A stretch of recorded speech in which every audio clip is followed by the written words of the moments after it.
Bonjour, c'est Isabelle Morin de Spring Formation. Je reviens vers vous suite à la précédente vidéo, alors celle d'avant, sur les ruminations par rapport à nos inquiétudes et nos peurs. Et je voulais revenir sur une peur bien particulière, la peur de l'échec, voire même la peur de la réussite. Alors tout d'abord, la peur de l'échec. Je vous rappelle la loi de l'attraction. Quand on se projette sur quelque chose, quand on pense à quelque chose, eh bien on attire.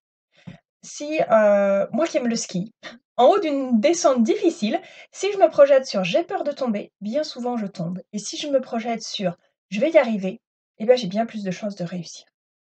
Alors pour vous aider vers cette réussite, je vous propose de dresser la liste de tous les atouts dont vous disposez pour réussir et puis en parallèle, faire aussi la liste des freins et voir par rapport à chaque frein, quelles parades vous pouvez mettre en place pour éviter qu'effectivement ça vienne vous freiner. Mais au-delà de la peur de l'échec, il y a une peur qui est bien plus insidieuse, c'est la peur de la réussite. Eh bien oui, aussi incroyable que ça puisse paraître, parfois on a peur de réussir. Il y a trois raisons qui peuvent l'expliquer principalement. La première, c'est ce qu'on appelle le syndrome de l'imposteur. C'est cette croyance qui dit mais je suis pas à la hauteur. En fait, si on me dit oui, c'est un coup de chance, ou c'est à cause d'un élément extérieur, ou c'est parce que c'est pas lié à moi et à ma valeur et à ce que je sais faire et à mes compétences. Cette petite voix-là dans notre tête, elle nous répète ça. Bien sûr, c'est pas quelque chose de juste. Pour vous aider par rapport à ça, vous pouvez vous appuyer sur les personnes qui croient en vous, les personnes qui vous font un retour positif, les personnes, si c'est lié à un projet qu'on vous confie, ben, la personne qui vous a confié le projet et qui vous fait confiance. Appuyez-vous plutôt que sur ces images fantasmées qui vous font croire que les autres vont découvrir que vous êtes nul et que ça va être la catastrophe. Appuyez-vous plutôt sur la réalité des éléments positifs qui confortent votre posture. Deuxième explication à la peur de la réussite, c'est la crainte d'être rejeté.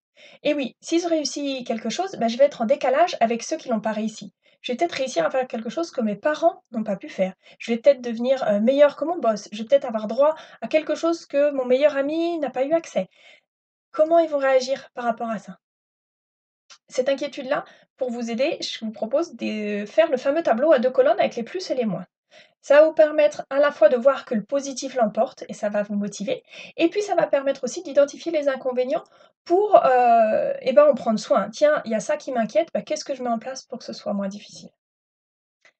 Troisième et dernière, raison à la peur de réussir, c'est la peur du changement. Et ben oui, quand je vais réussir ce que j'ai prévu, bah, ça va amener des changements et bah, l'être humain, on a un petit peu de mal avec, avec le changement.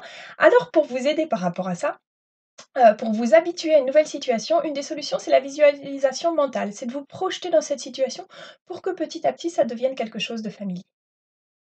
Et puis, bien sûr, dans tous les cas, je vous rappelle la loi de l'attraction. Projetez-vous sur la réussite pour appeler la réussite. Si certaines de ces pistes vous inspirent, je vous invite à les mettre en place. Si vous avez d'autres pistes, je vous invite à les partager en dessous. Vous pouvez aussi liker la vidéo, vous abonner à ma chaîne YouTube et à très vite.